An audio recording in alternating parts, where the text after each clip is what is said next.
질문을 받을게요. 근데 제가 어렵게 설명하다가 이걸 먹고 있거든요. 그래서 질문 받을게요. 질문 있으세요? 네, 전 슬라이드 내용 보고 싶으시면 보여줄 수 있고 질문 받을게요. 네, 지금 여기서 관전 광고를 할까? 저 관전 광고를 하라고 뒷광고하라고 부탁받았는데 저한테 사실 여러분 막장을 꼭 들어오래요. 큰 여자 3학년 선배가 있고 생기부에 막 리더십 이런 거를 되게 잘 써주고 그다음 리더십 이런 거 맨날 팔아먹을 수 있고 그다음에 천년제 때 공연 반응이 너무 좋대요. 그래서 여러분 막장을 쓰라고 이 순위로 이건 1순위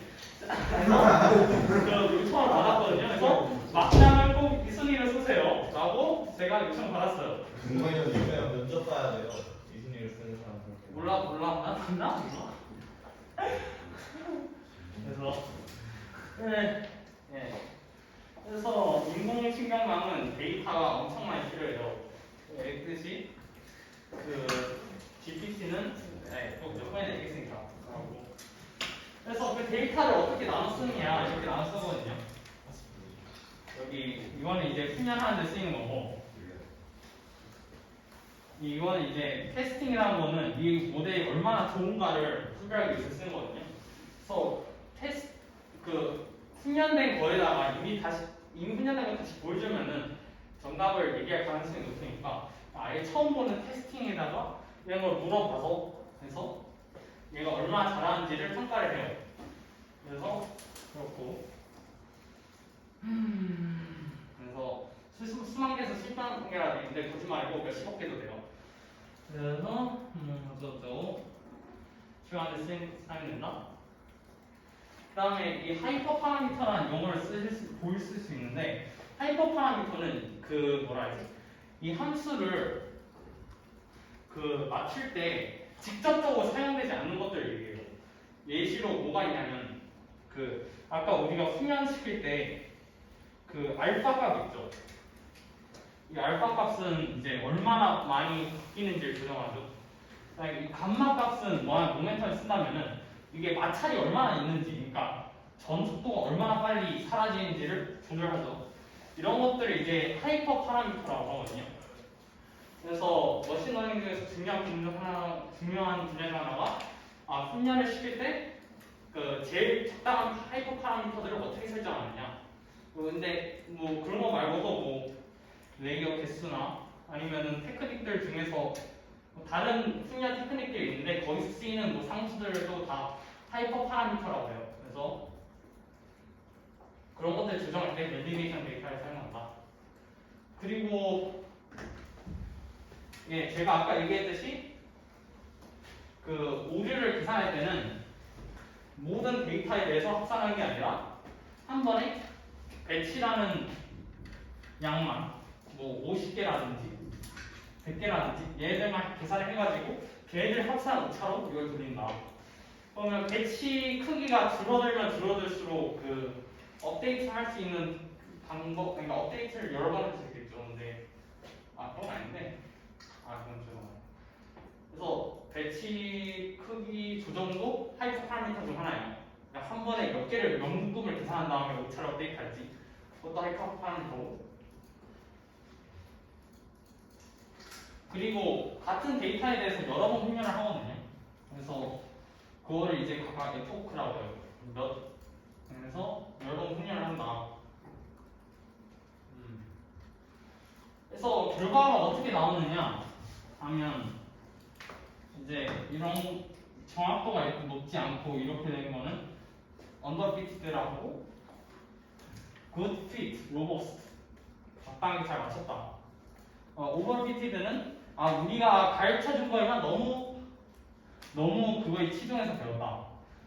그래서 이거는 그냥 더 훈련하면 되거든요. 그냥 훈련 더 시켜요. 그러면 이건 해결이 돼요. 여러분 코드를 잘못 짜지 않은 이상. 이게 이제 문제가 되는데 이거는 해결할 수 있는 방법이 데이터를 엄청 많이 들고 오거나 그냥 데이터가 엄청 많으면 그걸 맞추는 과정에서 그냥 맞겠죠. 아니면은 뭐 다른 방법들도 있어요. 드랍밥 같은 테크닉이 있는데 그거를 제가 설명을 안 할게요. 다음 방에서 하는 게 너무 없어질 것 같아요. 이 방에서. 시간 남고 듣고 싶은 사람 있으면 설명할게요. 데이터가 없으면은 그래서 예상하실 수도 있는데 이렇게 데이터가 많아야지 인공지능을 제대로訓練시킬 수 있거든요. 그래서 이 사실 훈련하는 코드 짜고 그거 막 조정하고 이런 것보다 실제로 작업하게 된다면 데이터를 그러니까 모델에게 먹일 수 있는 제대로 된 형식으로 전처리하는 게 오히려 시간이 많이 들어요. 이게 엄청 많이 들어요. 그래서 이쪽에서 일할 때는 그런 특징이 있다. 난 모델을 짤 줄 알았는데 데이터 전처리를 더 많이 해야 된다. 대신 결과 자체는 언제나 좋은 거니까. 근데 하여튼 데이터 전처리를 좀 많이 해줘야 된다. 이게 이미 있는 데이터셋 같은 경우는 인터넷에 데이터셋이 몇 개 있거든요. 데이터 묶음들이. 예를 들어서 뭐 제가 말했듯이 인터넷에 텍스트 긁은 거 있잖아요. 여러분 긁을 필요 없고 다 올라가 있어요 인터넷에. 근데 여러분들이 뭔가 새로 획기적으로 뭔가 하고 싶다면 데이터 여기 스스로 긁어야 될 수 있고 그럴 때는 여러분들이 개발 능력도 중요할 수도 있는 거죠. 근데 그거는 일단은 하고. 그래서 로스가 그냥 뭐 이렇게 쓸 수도 있지만 그냥 sigma도 쓰지 맙시다. 이렇게 쓸 수도 있지만 뭐 이렇게 쓸 수도 있고 데이터가 많으면 뭐 이렇게 쓸 수도 있고 아니면은 여기 아마도 보지 못했을 식인 것 같긴 한데 뭐 이렇게 쓸 수도 있고요. 엔트로피랑 관련된 식이에요 이거는. 그래서 로스 자체는 여러 가지 있고 제일 중요한 거는 그냥 가까워질수록 작아진다는 성질만 있으면 돼요.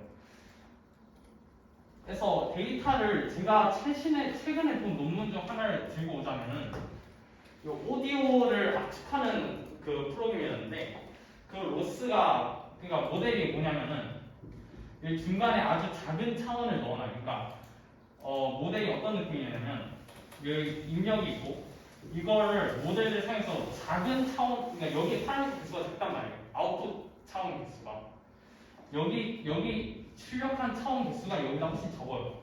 압축인 거죠. 그러니까 그렇게 보면 출력한 숫자 적으니까 이걸 다시 늘려요. 이게 오디오에 대해서 항등함수가 되도록 이걸 훈련을 시키는 거예요. 그러면은 제가 그러니까 오디오를 넣고 여기서 출력이 나온 걸 보면 이게 이제 압축된 거겠죠. 그래서 제가 다시 여기다 넣으면은 제가 원래 가지고 있던 오디오를 나올 수 있어요. 근데 이렇게 하니까 로스를 보니까 고주파수 소리가 유실된다고 알아냈어요. 그래서 어떻게 했냐면 로스 함수를 하나 더 추가해서 그러니까 고주파만 좀 고주파 차이가 적을수록 더 작은 그런 로스 함수를 더해가지고 그렇게 최적화했거든요. 그렇기 때문에 그러니까 로스 함수는 여러분들이 하고 싶은 거를 얘기하는 거기 때문에 이거를 창의적으로 바꿀 줄도 가끔씩 필요해요. 그래서 이렇게 로스 함수를 바꾼 걸로 모델을 창의적으로 바꿀 수 있다. 그래서 다양한 변수들 이거 다 테크닉들이 엄청 많거든요. 제가 여기서 설명한 것 말고도. 그래서 그런 테크닉들 다 필요할 때 필요한 상수 같은 것들 다 해본 파라미터고 그런 게 필요하다.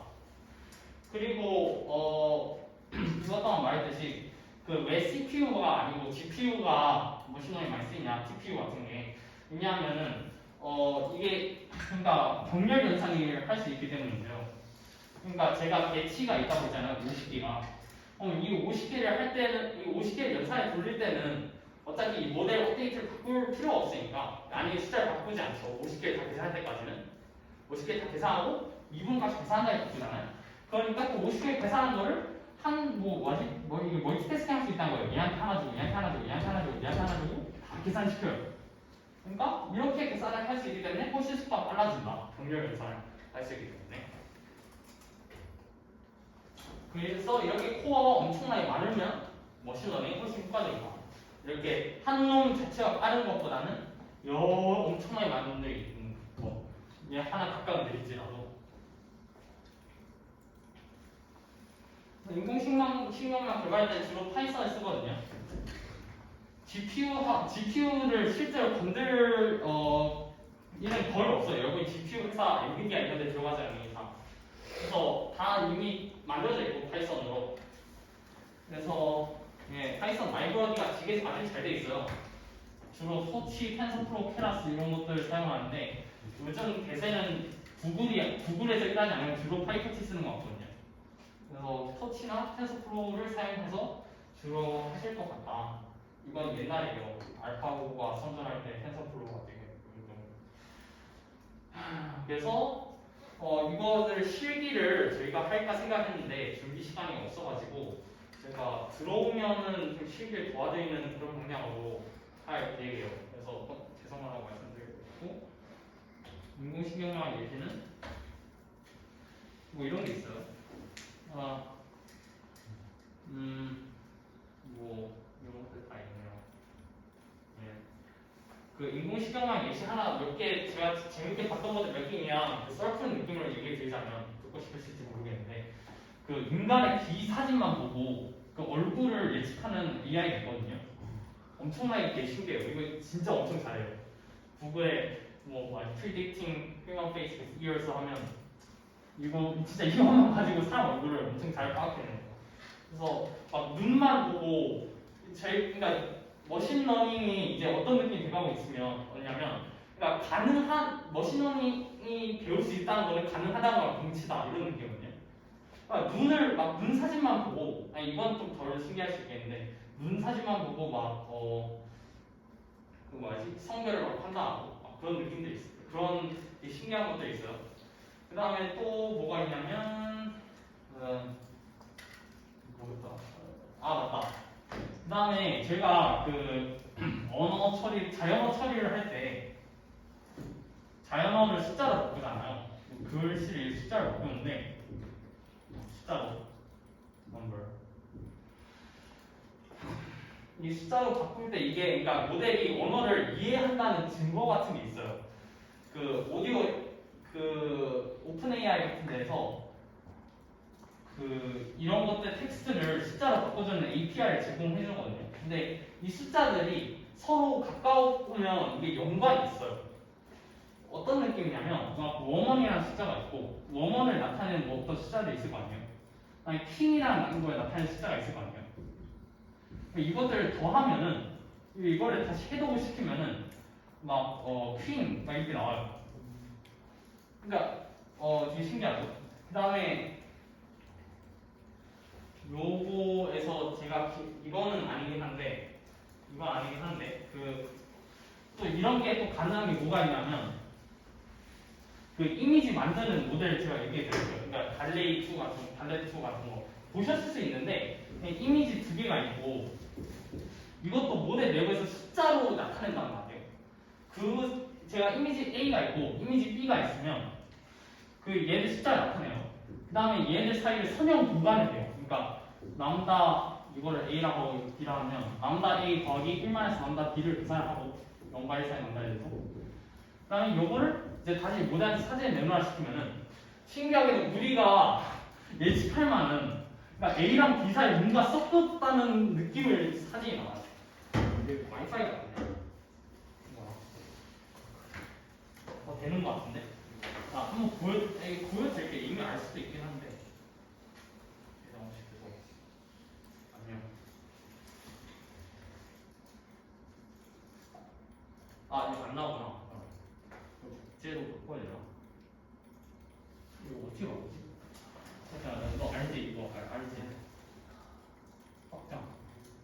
연결. 아니야. 이거 아니야. 다른 화면에 표시. 복제. 뭐야? 아닌데. 표시하면, 아니, 이것도 아닌데? 띄워야 돼.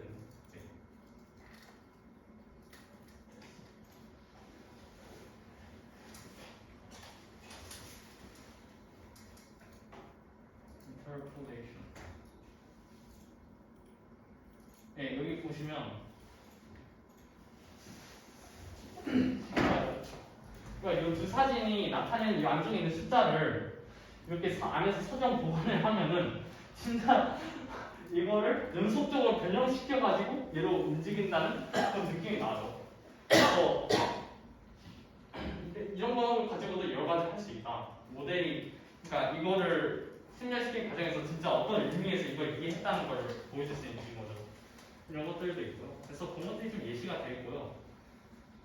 이걸로 다시 돌아오자면 최종적으로 제가 이거는 이미 너무 많이 팔아 먹어가지고 뭐더 얘기할 것도 없긴 한데 미래가 밝습니다. 그래서 그냥 인공신경을 새로 하나 훈련시키면 제 생각에 그 안에 이거 새로 훈련시켜가지고 가정도 하나 내놓으면 그거 충분히 미팅 받을 수 있을 것 같거든요. 제 생각에 아닐 수도 있긴 한데 그래서 유망이 있는 분야고 열심히 찾아보시면 될 것 같고요.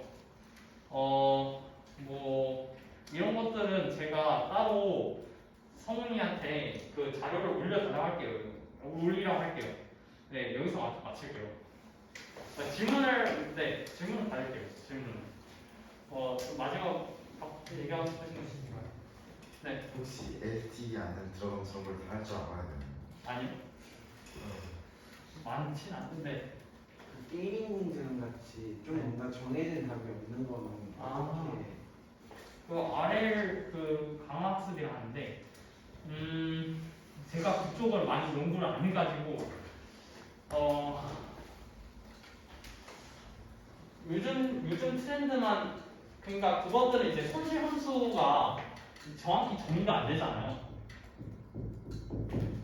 그래서 이게 좀 문제가 되는데, 그쪽에 있는 테크닉들은 주로 뭘 하냐면, 이 손실 함수를 분사를 해요. 그러니까 우리가 뭔지 모르겠잖아요. 분사를 하는데, 이것들도 이제 고전적인 테크닉들이 있거든요. Q러닝이라 해가지고 뭐냐면 어떤 Q0, 1 사이를 잡은 다음에 각 단계에서 한 행동에 대해서 보상이 나올 거 아니에요.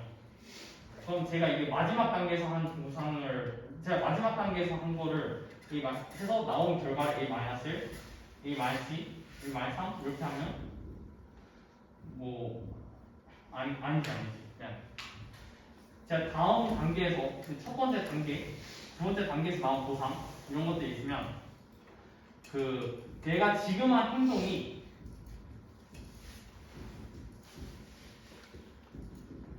그러니까 제가 지금 한 행동이 나중에 언제 영향을 미칠지 모르잖아요. 그러니까 살짝 그거를 분사하기 위해서 어떤 키값에 대해서 내가 지금 한 행동이 내는 결과는 바로 다음 결과에다가 그 다음 결과에다가 Q를 곱하고 왜냐하면 그러니까 지금에서부터 시간이 좀 더 지났으면은 내가 지금 한 행동이 영향이 더 적을 테니까 그래서 그만큼 깎는 거예요. 그 당시에 Q만큼. 그래서 Q제곱, Q세제곱 이렇게 해가지고 이거를 내가 지금 한 행동이 생성한 그 보상이다 해가지고 이거를 대략화시키던가 그런 테크닉이 여러 가지 있거든요. 그래서 저는 이쪽 분야를 많이 하진 않았는데 이쪽도 되게 활발히 연구되고 있는 분야예요. 요즘 제일 최근 트렌드는 제가 듣기로는 게임 환경을 게임 환경 어떻게 하는 것을 배우는 것뿐만 아니라 그 환경 자체가 어떻게 되는지 시뮬레이션 하는 방법을 배워요. 그래서 그거를 자기 자신 자체 안에서 그러니까 자기가 어떻게 행동하는지 배운 걸 가지고 자기 자신이 또다시 시뮬레이션 하는 거죠. 그래서 그런 것들을 그래서 어떤 느낌이냐면 마인크래프트를 하는데 그 마인크래프트를 하는 방법 배우는 뿐 아니라 블럭을 깨트리고 내가 1을 누르면 이게 나타나고 그래서 어떤 것들 만들 수 있고 그런 것들 그러니까 게임 메카닉 자체를 배우는 거예요. 그래서 마인크래프트를 직접 작동하지도 않고 얘랑 작용하지 않고 자기 자신이 조금 작용하는 거 가지고 자기 자신 내부에서 훈련을 돌린 다음에 그거 가지고 또 옷차를 만들고 그래서 그냥 그런 방법도 있다고 들었고 또 마인크래프트에 관련해서 또 하나 얘기를 하자면 그냥 인터넷에 있는 마인크래프트 영상 엄청 많잖아요. 유튜브에 쇼핑들 보면서 그런 것들을 엄청 긁어가지고 그것들 모델 학습시켰더니 모델이 되게 잘게 됐다 그런 것들도 있고 그래서 이쪽도 테크닉이 많은데 안타깝게도 제 지식이 부족한 거로 더 설명을 잘 못해드리겠어요. 네, 이런 경우도 있습니다. 네, 또 질문 있으신가요?